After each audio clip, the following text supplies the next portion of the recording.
성경 말씀은 요한복음 9장 1절에서 7절 말씀까지 봉독해 올리겠습니다.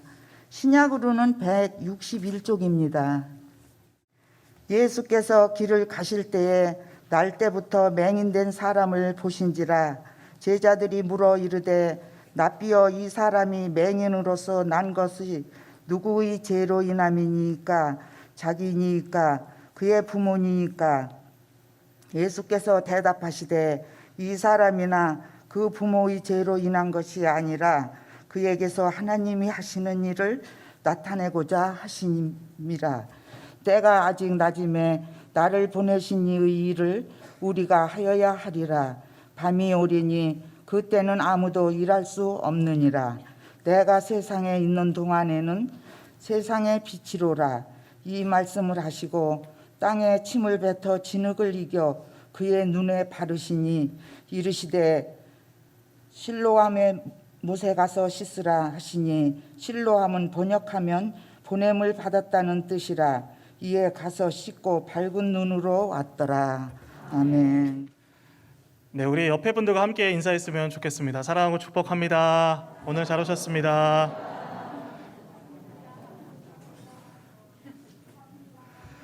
감사합니다. 이제 제가 말을 해도 되죠? 네. 미국 일리노이 대학교 연구팀이 이런 주제로 실험을 한 것을 제가 기사를 읽다가 스크랩을 해왔습니다. 낙관적인 생각과 심혈관 건강이란 주제로 45세에서 84세 사이에 성인 5천여 명을 상대로 심장 및 정신 건강 상태 등을 분석해서 이와 같은 결론을 내렸습니다. 어떤 결론이었냐면, 가장 긍정적인 그룹의 사람들은 건강한 심장을 보유할 확률이 가장 비관적인 그룹보다 2배가량 높았다고 합니다. 그리고 전반적으로 건강하게 살아갈 확률이 55%나 높은 것으로 조사가 되었다고 합니다. 인생을 살아가면서 우리 힘으로 어떻게 할 수 없는 것들을 우리는 만나게 됩니다. 많이 일어나고 있죠. 하지만 긍정적인 마음 자세만큼은 우리의 선택이라고 생각을 합니다. 어떠한 상황 가운데 있든지 우리가 긍정적인 생각과 믿음의 생활을 할 수 있는 사람, 그러한 사람을 또 하나님께서 찾으신다고 생각을 합니다. 우리 성도님들이 이렇게 긍정적인 생각을 가지고 살아가신다면 지금 앞서 말씀을 드린 것처럼, 리서치 조사에서처럼 긍정적인 사람이 건강할 확률이 훨씬 높다라는 결론이 나와 있습니다. 그것처럼 우리가 평소 언어 습관이나 사람들을 대할 때도 이러한 것들을 적용해서 살았으면 좋겠어요. 계속 불평하고 원망하고 다른 사람을 힐난하고 비뜯고 그렇게 하는 것이 아니라 다른 사람들을 칭찬하고 격려하고 우리의 삶 속에서 사람을 세워나가는 우리 송현교회 그리스도인들이 되시기를 예수님의 이름으로 축복합니다. 성도님들은 언제가 제일 행복하세요? 언제가 제일 행복하십니까? 오늘은 우리가 읽었던 이 성경에 보면 세상에서 제일 불행하다고 생각했던 사람의 이야기가 나옵니다. 그런데 그대로 끝난 것이 아니라 세상에서 제일 불행하다고 느꼈었지만 한 사건을 통하여서 이 사람의 인생 역전이 되는 장면을 우리가 잘 알고 있는 성경 말씀이죠. 이 성경 말씀을 통해서 우리가 함께 읽었고 또 은혜를 나누고자 합니다. 예수님을 만나면 삶이 변합니다. 할렐루야. 할렐루야. 그렇습니다. 어제는 새가족 환영의 밤이 있었습니다. 처음 나오시는 분들을 초청해서 축복해드리는 자리였어요. 그래서 계수를 해보니까 34분의 새가족 성도님께서 나오셨습니다. 굉장히 많은 성도님들이 나오셨죠. 그래서 장로 중창단 우리 장로님들도 오시고 또 스텝으로 섬기시는 새가족 부원들과 횃불 전도대를 포함해서 다 계수를 해보니까 93명에서 4명 정도가 어제 행사에 참석을 하였습니다. 그래서 새가족분들이 어색하지 않도록 최대한 저희가 분위기도 띄워드리고 웰컴도 잘 해드리고 또 다과로 준비해서 새가족분들을 섬기는 시간이 있었습니다. 우리 성도님들도 저분이 처음 뵈는 분 같다라는 생각이 드신다면 그분들에게 가서 아까 맨 처음 제가 말씀을 드렸죠. 긍정적인 언어와 습관, 그러니까 밝게 인사해 주었으면 좋겠습니다. 그것이 우리 송현교회로 많은 성도님들을 초청할 수 있는 방법이 됩니다. 왜냐하면 전통교회로 가면 갈수록 이 웰컴이나 환영하고 사람들을 인사하고 이런 것들이 굉장히 어색해질 수가 있어요. 그렇기 때문에 우리 성도님들이 처음 나오시는 분 같다, 아니면 지난주에 새가족으로 나오시는 분을 봤다 라고 생각이 드시면 그분을 보면 우리가 밝게 인사할 수 있는 우리가 되었으면 좋겠습니다. 그렇게 새가족 환영의 밤을 하면서 두 분의 성도님께서 간증하는 시간이 있었어요. 제가 다 말씀을 드리지는 않겠지만 골자는 바로 이것이었습니다. 그분이 과거에는 어려운 삶을 겪었지만, 그리고 또 죄를 짓고 어려운 가운데 살았지만, 그리고 계속해서 죄를 반복적으로 습관적으로 짓는 삶 가운데 살았지만, 결국에는 송현교회로 나와서 예수님을 만나고 예수님을 영접하고 또 그 자리에 주저앉아 있었는데, 실망감 가운데 또 죄로 인하여서 주저앉아 있었는데 예수님을 만나고 또 새로운 직장에 취직이 되었다는 소식을 들어서 그것을 새가족 환영의 밤 때 간증을 해주셨어요. 참 마음이 따뜻한 순간이었습니다. 그렇습니다. 이렇게 하나님을 믿고 다시 예전에는 무너진 삶이었지만 이제 새로운 삶을 시작하는 분들의 이야기를 들어보면서 저희 또한 기존 우리 송현교회 가족들 또한 마음이 뜨거워지는 시간이었기도 합니다. 오늘 이야기는 예수님께서 제자들과 함께 길을 가시다가 맹인을 만나 고치신 이야기입니다. 그런데 이 사람에서 우리가 주의 깊게 지켜봐야 될 것은 무엇이냐면 날 때부터 맹인이 되었던 사람이라고 이야기를 하고 있습니다. 그러니까 환경적으로 지나가면서 잘못을 해서 본인의 잘못을 해서 눈이 멀은 것이 아니라 날 때부터 맹인이었다. 그러니까 태어날 때부터 맹인이었다라고 이렇게 말씀을 하고 있습니다. 이렇게 생각을 해보면, 날 때부터 맹인이 되었다라고 생각을 해보면 자기 잘못으로 맹인이 된 것이 아니라 선택의 여지가 없었다는 거예요. 선택의 여지가 없이 태어날 때부터 맹인이 되었다라는 것을 알 수가 있습니다. 그렇다면 이 사람은, 그렇다면 오늘 성경에 나오는 사람과 같은 사람들은 누구를 원망해야 됩니까? 자기의 잘못이 아니잖아요. 그렇죠? 태어나면서부터 장애를 갖고 태어난 거잖아요. 그래서 그 부분에 있어서 예수님의 제자들이 바로 이 문제를 가지고 예수님에게 물어보는 장면이 나옵니다. 우리 2절 말씀인데요. 우리 2절 말씀 한 목소리로 읽도록 하겠습니다. 시작. 제자들이 물어 이르되 랍비여, 이 사람이 맹인으로 난 것이 누구의 죄로 인함이니이까? 자기니이까 그의 부모니이까? 네, 그렇습니다. 이렇게 보면 누구 죄냐고 묻더니만 첫 번째는 자기의 죄입니까? 그리고 두 번째는 부모의 죄입니까? 이렇게 물어보는 것을 볼 수가 있습니다. 이것은 당시 유대인들이 가지고 있던 사고관이었어요. 당시 유대인들은 부모의 죄가 자식에게 전해져 간다라고 생각을 했습니다. 왜냐하면 성경에 보면 출애굽기 20장과 34장에 보면 아버지의 죄를 그 자식에게 갚되라는 말씀이 나옵니다. 이 구절을 보고 이 죄값으로 이렇게 소경이 되었다, 맹인이 되었다라고 이렇게 생각을 자연스럽게 하게 된 것 같습니다. 우리들도 은연중에 이런 생각을 하게 될 때가 있습니다. 어떨 때냐면 우리가 병문안을 가잖아요. 저도 이제 신방을 가고 병문안을 가면, 그런데 병원 신방을 가보면 많은 분들이 이렇게 말씀을 하세요. 목사님, 제가 무슨 죄를 지어서 이렇게 됐는지 모르겠어요 라고 이렇게 자연스럽게 말씀을 하시는 분들이 계십니다. 아마 여러분들도 갑자기 병이 들어서 병원에 입원을 했다는 상황이 되었다고 한번 생각을 해보세요. 그러면 병원에 입원해서 성도님들이 자연스럽게 드는 생각이 무엇이냐면 내가 어떤 부분에서 죄를 지었을까? 혼자 있는 시간을 통해서 그러한 생각들을 자연스럽게 하게 된다라는 것입니다. 우리들도 이런 사고에서, 유대 사람들이 생각했던 그런 사고에서 쉽게 벗어나기는 힘들다라는 사실입니다. 자, 그러면 병원에 입원한 사람이나 아픈 사람들은 모두 이 죄의 결과로 이렇게 죄값을 치르는 것일까요? 이렇게 질문을 던졌을 때 예수님은 여기에 대해서 명쾌한 답변을 주십니다. 우리 3절 말씀입니다. 네, 우리 3절 함께 읽도록 하겠습니다. 시작.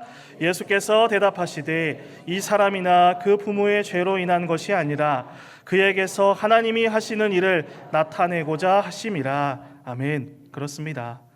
예수님은 이렇게 태어날 때부터 소경이 되었거나 태어날 때부터 장애를 가지고 태어난 사람들이 바로 부모의 죄 때문이나 자신의 죄 때문은 아니라고 분명하게 선을 긋고 있습니다. 즉, 병들고 가난한 것은 무조건 죄 때문이라는 것은 뭘 잘못했다거나 죄값으로 그렇게 되는 것은 아니라는 것을 예수님께서 우리에게 말씀하고 있는 것입니다.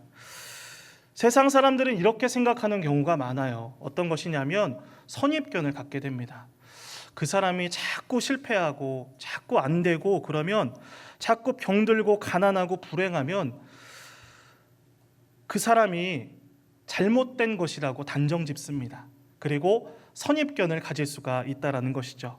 그리고 어디가 아프고 입원하게 되면 사랑의 마음으로 한 번 더 살펴보고 기도해야 되는데, 그리스도인으로 우리가 그렇게 해야 되는데, 세상 사람들은 뭔가 잘못된 것처럼 그 사람에게 시선을 두게 된다라는 사실입니다.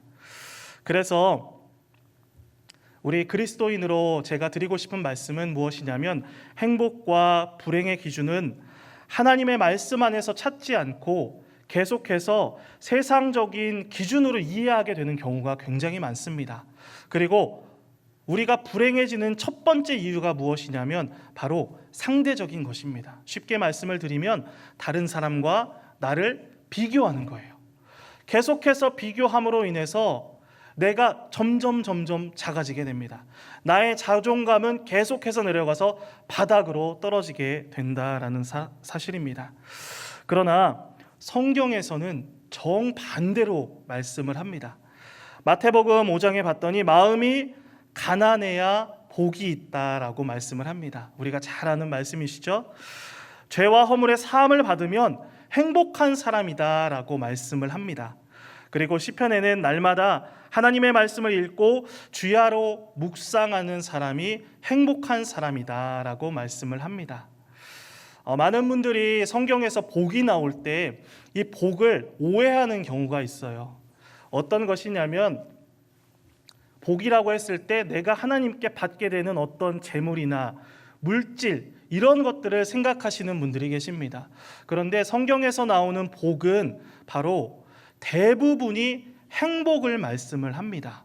그러니까 우리가 살아갈 때 정말 중요한 것은 재정적으로 채워지고 물질을 받고 이러한 것도 중요하지만, 우리의 마음속에 하나님의 말씀을 가지고 행복한 삶을 살아가는 것, 이것이 성경에서 말씀하는 복이라는 것입니다. 우리 성도님들이 오늘 이 말씀을 꼭 기억하게 되시기를 바랍니다. 할렐루야. 그래서 예수님 믿는 사람이 행복한 사람이다라고 말씀을 드릴 수가 있습니다. 그러니까 예수님이 계시면 건강하든 병들었든 성공하든 실패하든 상관없이 다 행복한 사람이다라는 사실입니다. 그래서 우리가 전도하는 이유가 여기에 있잖아요. 그렇죠? 내가 믿는 예수님을 다른 사람에게 전할 때 생명을 전하는 거잖아요. 그렇죠?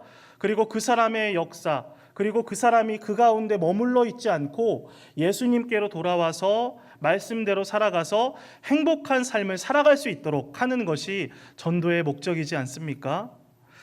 그렇기 때문에 우리 성도님들이 행복한 삶이라고 했을 때, 오늘 설교 주제에 행복한 인생이라고 했을 때 다른 것을 찾는 것이 아니라 말씀 속에 거하는 것, 하나님의 그늘 아래 우리가 살아가는 것, 그것이 행복한 인생이라고 생각을 합니다. 할렐루야. 우리 4절 말씀 제가 읽어보도록 하겠습니다. 4절 제가 읽겠습니다. 때가 아직 낮음에 나를 보내신 이의 일을 우리가 하여야 하리라. 밤이 오리니 그때는 아무도 일할 수 없느니라. 이 말씀은 조금은 어렵게 들리실 수 있는데 쉽게 말씀을 드리면 예수님은 계속해서 병들고 소경이 되고 그리고 되고 안 되고를 떠나서 이 논쟁을 떠나가시는 거예요. 그것을 초월해서 더 중요한 이야기를 우리에게 던지십니다. 그 이야기가 무엇이냐면 바로 누구든지 인생의 사명이 있는데 그 인생의 사명을 감당하는 것이 제일 중요하다라는 것을 말씀하고 있는 것입니다. 인생의 밤에 오기 전에 누구든지 인생의 그 낮을 지나가고 있을 때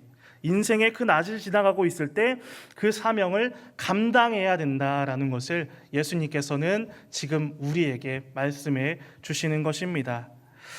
이렇게 생각하시는 분들이 계세요. 분명히 낮에 계시지만 밤이 아니라 분명히 낮에 살고 계신데 자기는 병들었다고 주저앉아 있는 분들이 계십니다. 그리고 나는 아니라고 자기는 가난하고 뒤처져 있는 것이 이렇게 계속 비관적인 삶을 살아가시는 우리 성도님들이 있으세요. 이것이 중요한 것이 아니라 내가 처한 상황에서 주님이 주신 그 사명을 기억하고 사명자의 삶을 살아가는 것이 성경에서 말씀하는 행복이다라는 것을 이 시간 우리 성도님들께 말씀을 드리고 싶습니다. 우리 성도님들 사명 기억하시나요? 이렇게 가로지으시는 분은 없으세요. 네, 다들 이렇게 끄덕끄덕 하십니다. 왜냐하면 하나님께서 나에게 주신 것이기 때문에 너무나도 소중하고 귀하잖아요. 그래서 다들 알고 계시고 믿고 있으시고 마음에 담아두셨어요. 그런데 우리가 삶을 살아가다 보니까 이것을 자꾸 잊어버리는 거예요. 그리고 하나님의 말씀이 중요함에도 불구하고 외면하고 다른 길로 가게 되는 나의 그러한 모습들을 또한 발견하게 된다라는 사실입니다. 이 시간 드리고 싶은 말씀은 오늘 혹시 여러분들 중에 자신의 처지만 생각하고 아무것도 하지 않고 계시는 분은 있지는 않으신지, 그리고 세상적인 기준으로 나를 바라보면서 불행하다고 여기면서 사명을 생각하지도 않고 내게 주신 인생을 허비하고 있는 분은 계시지는 않은지, 그리고 예수님을 믿는 게 인생의 최고의 행복인데 나는 인생의 행복을 다른 데서 찾으면서 계속해서 사마리아 여인처럼 항상 그 인생의 목마름에서 헤매고 있는 성도님이 계시지는 않는지, 이러한 질문을 던지고 싶습니다. 우리 성도님들이 신앙생활을 하면서 이 나 자신을 점검하고 내가 어떠한 상황 가운데 있는지 계속해서 질문을 던지는 것이 우리의 신앙의 성장의 지름길이라고 말씀을 드릴 수가 있습니다. 제가 지금 말씀을 드렸던 세 가지, 이 시간 우리가 함께 점검해 보았으면 좋겠어요. 우리 성도님들, 나는 어디에 있을까? 나는 어디에 목표를 세우고 목적을 가지고 살아가고 있을까? 라고 질문을 하는 우리가 되었으면 좋겠습니다. 자, 우리 6절과 7절 말씀을 함께 읽어보도록 하겠습니다. 시작. 이 말씀을 하시고 땅에 침을 뱉어 진흙을 이겨 그의 눈에 바르시고 이르시되 실로암 못에 가서 씻으라 하시니, 실로암은 번역하면 보냄을 받았다는 뜻이라. 이에 가서 씻고 밝은 눈으로 왔더라. 아멘. 자, 이렇게 하시고 예수님께서 그 맹인, 눈이 안 보이는 소경의 문제를 단번에 해결해 주셨습니다. 간단하게 죄의 문제를 설명해 주시고 예수님은 그에게 말씀하시면서 이 죄, 그리고 그 맹인이 가지고 있던 모든 문제를 단번에 해결해 주셨습니다.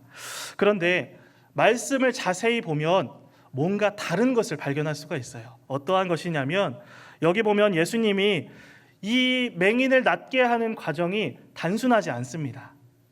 우리가 알기로는 일단은 땅에 침을 뱉으세요. 그리고 마른 땅의 흙에 침으로 진흙을 개어서 만드십니다.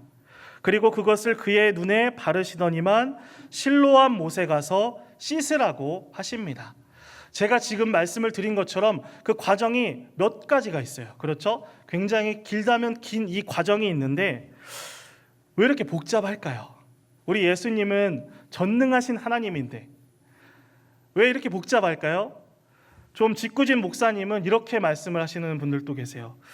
가래침을 퇴 하고 뱉어서 이적이적 저어서 탁 하고 진흙을 눈에 붙였다라고 이렇게 말씀을 하시는 목사님들도 계십니다. 이 말씀을 아마 많이 들어보셨을 거예요. 이 말씀 가운데 자세한 것은 우리 예수님만 아시겠죠. 저희가 성경에 있는 것만 생각을 하고 묵상을 하기 때문에 자세한 상황과 이것은 예수님만 아실 것입니다. 그런데 중요한 것은 무엇이냐면 바로 전에 나병이 났던 사람을 고칠 때에는 바로 쉽게 안수하여서 손만 내밀어서 그 사람을 고쳤어요. 그렇죠? 그리고 나사로, 죽은 나사로를 살리실 때는 어떻게 하셨죠? 나사로야 나오너라 라고 이렇게 말씀만으로 나사로를 살리셨습니다. 그런데 왜 이리도 복잡하게 이 맹인은 예수님께서 이 맹인을 이렇게 여러 가지 과정을 통하여서 고치셨을까요? 생각하고 고민하고 묵상을 하다가 결론을 내렸습니다. 바로 이게 예수님의 사랑이라고 생각을 합니다. 예수님이 이 맹인도 손만 내밀어서 안수만 하시면 낫게 하실 수 있습니다. 말씀만으로도 충분히 고칠 수 있지만 예수님이 이렇게 시간과 정성을 쏟으시는 동안 이 맹인은 예수님의 사랑을 느꼈을 것입니다. 오랜 세월 동안 누구의 죄 때문인지도 모를 나이 태어나면서부터 이 맹인, 장애를 가지고 살아가면서 수도 없이 자신에게 되뇌이며 자신을 원망하기도 하고 부모를 원망하기도 했었던 이 맹인이 그 맹인에게 예수님의 깊은 사랑이 전달이 되었을 것입니다.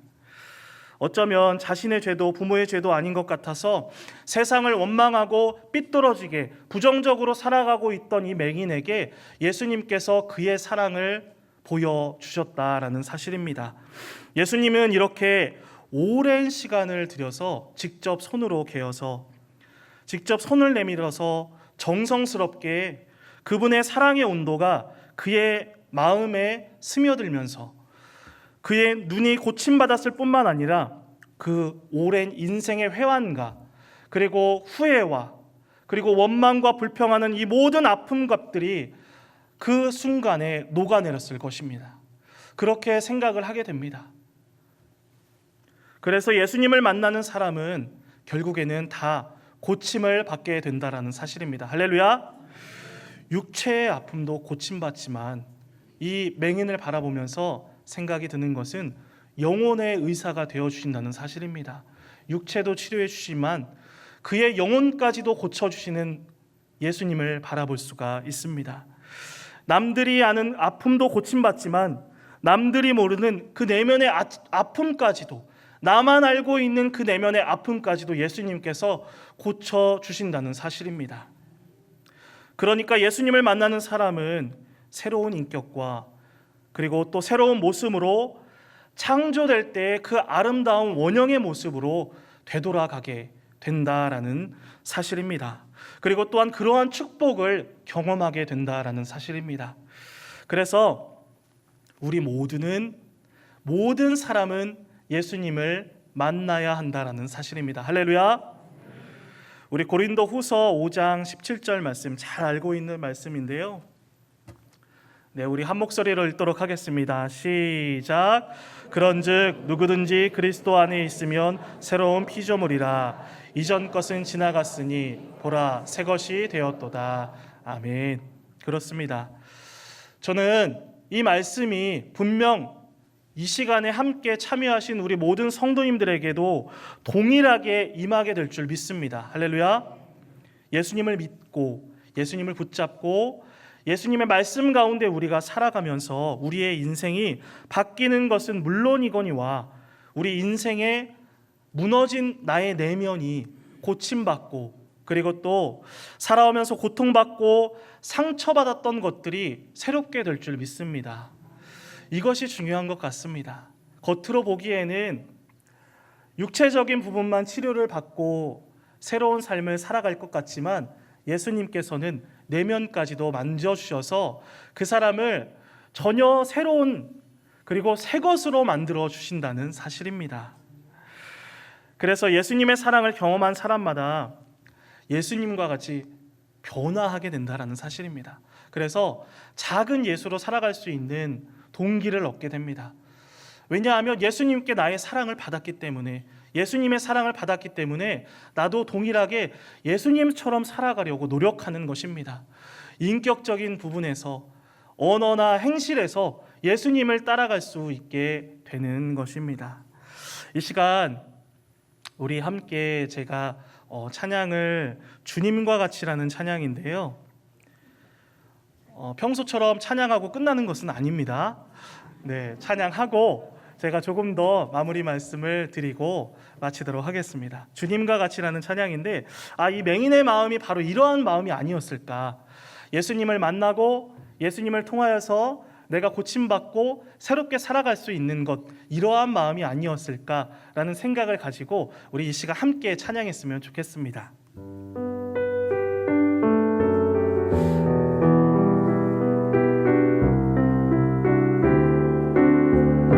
찬양할까요? 주님과 같이. 주님과 같이 내 마음 만지는 분은 없네.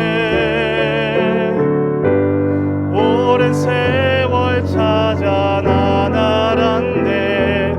내겐 주밖에 없네. 주님과 같이, 주님과 같이 내 마음 만지는 분은 없네. 오랜 세월 찾아 난 알았네. 내겐 주밖에 없네. 주잡이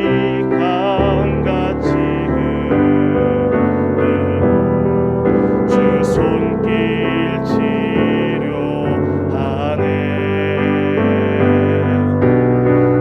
고통받는 자녀 부르시네. 주밖에 없네. 주님과 같이 내 마음 만지는 분은 없네. 오랜 세월 찾아 난 알았네. 내겐 주밖에 없네. 할렐루야. 그렇습니다. 이 노래, 이 찬양의 가사와 같이 우리의 내면을 만져주시고 우리의 마음을 변화시켜 주시는 것, 그 예수님의 능력이라 이렇게 고백하고 있는 것입니다. 우리의 삶 속에서 무너진 부분들이 있으십니까? 우리 성도님들, 내가 이러지 말아야 되는데, 내가 신앙적으로 이 부분은 계속해서 실수하지 말아야 되는데 계속해서 반복적으로 무너지는 부분들이 있으십니까? 이 시간 우리 예수님께 맡기고 기도하면서 고침받는, 이 맹인과 같이 고침받는 우리 모든 성도님들 되시기를 예수님의 이름으로 축복합니다. 예수님이 사마리아 부근을 지날 때 10명의 나병 환자들이 있었습니다. 그 나병 환자들 중에 다 그 10명의 나병 환자들이 고침을 받았지만, 그런데 그 중에 9명은 어디 가고 1명만 와서 예수님께 무릎 꿇고 나와서 예수님께 고백합니다. 이러한 것을 생각해 보았을 때 왜 그랬을까요? 왜 1명만 나와서 예수님 앞에 나와서 1명만 무릎을 꿇었을까요? 나머지 9은 주님 만나서 병을 고침받았어요. 그렇죠? 병을 고침받았습니다. 하지만 마음은 만져지지 못했던 것 같아요. 예수님을 만나서 고침을 받았지만 마음은 만져지지 못했고 인생은 만져지지 못한 것입니다. 육체는 비록 깨끗하여졌겠지만 그들의 인격은 여전히 그 나병 환자 시절에 그때로 살아가고 있는 것입니다. 생각해 보면 우리도 마찬가지인 것 같습니다. 우리라고 다를까요? 분명히 하나님께 간절히 기도하면서 하나님, 이 문제가 해결이 되면 제가 더 하나님께 열심으로 나아오겠습니다. 그리고 더 열심히 예배에 참석하겠습니다. 더 새벽에 나와서 주님 앞에 무릎 꿇겠습니다. 라고 분명히 이렇게 기도했지만 고침받고 역사의 자리에서 다시 우리는 망각의 존재가 되었다라는 사실입니다. 잊어버립니다. 외면합니다. 하나님께 내가 고백했던 것들을 생각하지 않습니다. 그러한 모습들을 떠올려 볼 수가 있습니다. 그러니 새로운 삶, 새로운 피조물일 수가 없는 것입니다. 우리는 예수님을 만나서 새로운 피조물이 되어야 합니다. 10명의 나병 환자 중에 한 명이 돌아와서 예수님 앞에 무릎을 꿇었습니다. 그 한 명과 같이 우리 모든 성도님들이 새로운 피조물로 창조되어서 우리 송년교회에서 이 송년교회를 아름답게 세워가시는 우리 모든 성도님들 되시기를 예수님의 이름으로 축복합니다. 기껏 내 인생의 작은 문제 하나 해결받았다고 또 자기 자리로 내가 있던 그 자리로 돌아가면 안 된다라는 사실입니다. 오늘 주일 이 시간에 우리가 이 말씀을 붙잡고 내가 이렇게 나의 내면과 그리고 나의 인생이 전부 다 만져짐을 입게 해달라고 함께 기도했으면 좋겠습니다. 우리 성도님들이 이번 일주일을 살아가시면서 말씀을 기억하시고 이 맹인과 같이 그리고 그 10명의 나병 환자 중에 예수님께 돌아왔던 그 한 명과 같이 하나님 나의 병도 고쳐주시고 그리고 또 내 내면의 모든 문제를 주님께 내려놓으며 나아갑니다. 이 문제를 해결하여 주시옵소서. 그리고 새로운 창조물이 되어서 이전과는 전혀 새로운 삶으로 주님께 영광 돌리며 살아가겠습니다. 이렇게 고백하는 우리 모든 성도님들이 되시기를 바랍니다. 이 9명의 나병 환자들처럼 작은 문제 하나 해결받았다고 해서 나의 그 내면의 인격은 여전히 예수 믿기 이전의 모습으로 살아가고 있는 모습들이 있지는 않습니까? 그리고 그러한 모습들이 있다면 오늘 이것이 정말 해결이 되어서 주님 앞에 새로운 것, 새로운 창조물로 살아가시는 우리 모든 성도님들이 되시기를 예수님의 이름으로 축복합니다. 하나님, 나의 영혼의 아픔도 만져주시옵소서. 하나님, 나의 내면의 상처도 고쳐주시옵소서. 하나님, 남들이 모르는 나의 문제들까지도 만지시고 역사하여 주시옵소서. 이렇게 기도하기를 소망합니다. 참 우리가 신앙생활을 하면서 많은 질문을 던집니다. 그리고 어떠한 상황 가운데 있던지 간에 좌우로 흔들리지 않는 바람 앞에 흔들리지 않는 믿음을 주님 허락하여 주옵소서. 이렇게 많은 분들이 기도를 하십니다. 이 시간 우리가 특별히 전능하신 하나님께서 우리를 돌보아 주시고 영원토록 붙잡아 주심을 믿고 신뢰함으로 나아가는 우리 성도님들이 되시기를 바랍니다. 언제나 용기를 잃지 마시고요. 이 맹인이 처음에는 그의 삶을 원망하고 불평하면서 살았을 것이라고 말씀을 드렸잖아요. 하지만 예수님을 만나서 그의 인생이 전혀 새로운 삶으로 살아갔듯이 우리도 이렇게 주님 안에서 살아갈 때 그 영원한 상이 예비되어 있다고 성경에서는 말씀하고 있습니다. 그렇기 때문에 소망함을 가지고 미래를 바라보면서 살아가시는 우리 성도님들이 되시기를 예수님의 이름으로 간절히 축원합니다. 기도하겠습니다.